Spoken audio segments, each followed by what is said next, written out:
Mentioning there the reactions that have been coming in from the party. If you can just give us a broad picture of what the ramifications are for the party and what their stance at this point is. They have, of course, maintained that Arvind Kejriwal will continue to remain the Chief Minister of Delhi.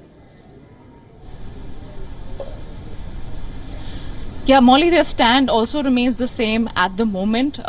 We just heard the legal counsel for Arvind Kejriwal also say that there is no law which deters the Chief Minister from carrying out his duties legally from behind bars. But there are, of course, administrative hitches and adversities that the Chief Minister will face in terms of running the government from either the ED complex or behind bars as and when that arises. Now, we have been discussing it throughout the day as well, and I'd like to remind our viewers again, there is a prison manual which does not have very clear provisions and rules outlined in terms of what the do's and don'ts are in case, a sitting Chief Minister or a top political leader is operating from behind bars. So they have a caveat for India's president and the state governors, but as far as the Chief Minister and other political leaders are concerned, the lines on those are very, very blurry. So it remains to be seen now how will Arvind Kejriwal administratively manage to carry out his duties from the complex, and going further after March 28, we still need to see if the custody will be extended, will he go to prison or not. So all of that developments will follow. On the other hand, the Aam Aadmi Party, of course, since earlier today has been scrambling, carrying out meetings and discussions in terms of how they will fill that political void in the worst case scenario. So we also saw leaders coming in from Punjab, including Punjab's Chief Minister Bhagwant Mann, who is here in the national capital. So a lot of discussions, a bleak future, a lot of confusion, a lot of uncertainty for the Aam Aadmi Party this close to the election. But how that plays out for them, who they will replace to take over certain administrative duties from ground outside of the prison, all of those calls are yet to be taken. Molly?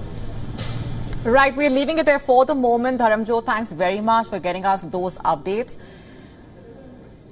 Now, like we just discussed, all of these developments are coming less than a month before the elections. India is experiencing this high-pitched political drama.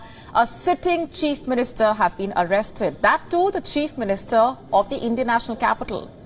Remember, last night, Arvind Kejriwal was taken into custody by India's Financial Crime Agency, the Enforcement Directorate, or the ED. He has been arrested on charges of corruption and money laundering in the formulation and execution of Delhi government's excise policy, a policy which was scrapped. Remember, we all told you about this unprecedented development first on Gravitas last night. Today, the Delhi Chief Minister was taken to court where the Enforcement Directorate accused him of being the kingpin and key conspirator in the now scrapped liquor policy. The ED requested 10-day custody of the Aam Aadmi Party boss, alleging that he demanded kickbacks as a middleman. It is claimed that 45 crore rupees of these kickbacks were then used to fund the party's 2022 election in Goa and Punjab, which helped increase the party's vote share in these states. And the ED further named the chief minister as the brain behind the party. So what did Arvind Kejriwal say in court? The Delhi chief minister has, of course, denied all charges. He was represented by senior advocate Abhishek Manu Singhvi. Singhvi argued that the ED had no need to arrest Kejriwal. He said that having the power to arrest someone does not mean that one